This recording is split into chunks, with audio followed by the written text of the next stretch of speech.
رمضان شریف کے مہینے میں اور عید سے پہلے کا صدقہ جو کہ ہر مسلمان کو ہر سال نکال دینا چاہیے۔ یہ صدقہ ایک طرف ہے اور سال بھر کی مرادیں ایک طرف ہیں۔ اگر آپ رمضان شریف کے مہینے میں یعنی عید سے پہلے اس صدقے کو نکال دیتے ہیں تو پورے سال اللہ آپ کی تمام مرادیں قبول فرماتا ہے۔ صدقہ دوستو ایسی چیز ہے جو موت تک کو ٹال دیتا ہے، بڑی سے بڑی پریشانی دور کر دیتا ہے۔ رمضان شریف کے مہینے میں کون سا صدقہ نکالیں؟ اب سوال کھڑا ہوتا ہے رمضان شریف کے مہینے میں کون سا صدقہ نکالیں؟ صدقہ نکالنے سے پہلے کچھ باتیں سمجھنا ضروری ہیں۔ آپ ہمیشہ عید پر صدقہ نکالتے ہوں گے، لیکن میں نے کچھ گھروں میں ایسا دیکھا ہے، کچھ اناج تول کر رکھ دیا، جب مانگنے والے آئے تو تھوڑا تھوڑا ایک ایک پیالے میں اس اناج میں سے نکال کر ان فقیروں کو دے رہے ہیں اور دل میں یہ سوچ رہے ہیں کہ یہ صدقہ ہمارا نکل رہا ہے۔ چلیے ٹھیک ہے، یہ سلسلہ بہت پرانا چلتا آ رہا ہے، لیکن آپ نے حضور پاک صلی اللہ تعالیٰ علیہ وسلم کی وہ حدیث مبارک نہیں سنی۔ آپ صلی اللہ علیہ وسلم نے فرمایا صدقہ ایسے نکالو، ایک ہاتھ سے نکالو اور دوسرے ہاتھ کو پتہ نہیں چلے۔ اب ضروری نہیں ہے جو مانگنے والا سوالی آپ کے گھر پر آ رہا ہے آپ اسی اناج میں سے نکال کر اس غریب کو دیں گے اور آپ دل میں یہ سوچیں گے کہ یہی صدقہ ہے۔ صدقے کا مطلب ہوتا ہے غریب کی مدد کرنا۔ اب آپ نے گھر میں ایک پسیری، دو پسیری یا 5 پسیرے نکال کر اناج رکھ دیا صدقے کی نیت سے، جب آپ کا وہ اناج ختم ہو جاتا ہے تو آپ فقیروں کو لوٹانا شروع کر دیتے ہو کہ نہیں ہے ہمارے گھر میں، اب جاؤ۔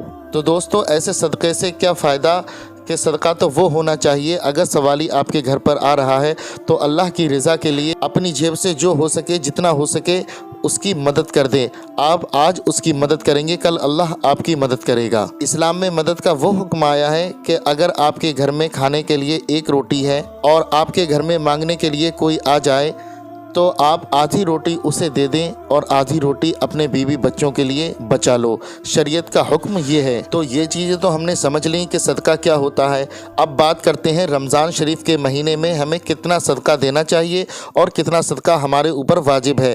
تو رمضان شریف کے مہینے میں جتنا اللہ نے آپ کو دیا ہے اتنا آپ صدقے کی نیت سے نکالتے رہیں۔ یہ برکتوں کا مہینہ چل رہا ہے، اس میں جتنا آپ اللہ کی راہ میں خرچ کرو گے اللہ آپ کو اس کا دگنا دے گا، لیکن کم سے کم 11 روپے ہر مسلمان کو رمضان شریف کے مہینے میں نکالنا ضروری ہے۔ 11 روپے لیں، اپنا سیدھا ہاتھ اس صدقے پہ لگا دیں اور کسی ضرورت مند کو وہ پیسے دے دیں۔ یہ کم سے کم ہے، آپ زیادہ سے زیادہ آپ 100 بھی نکال سکتے ہیں، 1000 بھی نکال سکتے ہیں، 10,000 بھی نکال سکتے ہیں، 1 لاکھ بھی نکال سکتے ہیں، وہ آپ کے دل کے اوپر ڈیپینڈ کرتا ہے، لیکن کم سے کم اپنی پریشانی کو دور کرنے کے لیے اور اپنی دعا کو قبول کرانے کے لیے اور اللہ کو راضی کرنے کے لیے 11 روپے کا صدقہ آپ کسی غریب کو ضرور دے دیں۔ اور آپ نے دیکھا ہوگا عید پر ہم اپنے مسجد کے امام صاحب کو جوڑا دیتے ہیں یا کسی غریب کو کپڑے وغیرہ دیتے ہیں، تو آپ کو چاہیے آپ عید کا انتظار نہ کریں۔ اگر آپ کو کسی غریب کو کوئی جوڑا دینا ہے تو وہ رمضان کی شروعات میں ہی وہ جوڑا دے دیں تاکہ وہ صحیح وقت پر اپنے جوڑے کو سلا لے اور عید پر وہ پہن لے۔ اور اگر وہ عید سے پہلے رمضان شریف کے مہینے میں وہ جوڑا پہن لے گا اور اس جوڑے یعنی کہ کپڑے کو پہن کر اس نے ایک وقت کی نماز بھی ادا کر لی تو آپ کا صدقہ دینا اللہ قبول فرما لے گا۔ رمضان شریف کے مہینے میں جتنا ہو سکے غریب کی مدد کریں اور کم سے کم 11 روپے کا صدقہ آپ میرے کہنے سے اللہ کو راضی کرنے کے لیے نکال دیں۔ اور رمضان شریف کے مہینے میں ایک چیز کا آپ کو خاص خیال رکھنا ہے، کسی کے ساتھ کوئی بھی بدتمیزی نہیں ہونا چاہیے اور آپ کو کسی چیز سے پرہیز کرنا ہے تو اس پورے مہینے میں غصے سے پرہیز کرنا ہے۔ سیدھی سی بات ہے، صحیح بات ہے، آپ کو سیدھی بات پر غصہ آئے گا نہیں، غلط بات پر ہی آپ کو غصہ آئے گا۔ اگر آپ کا کوئی دل دکھانے کی کوشش کرے گا تب آپ کو غصہ آئے گا۔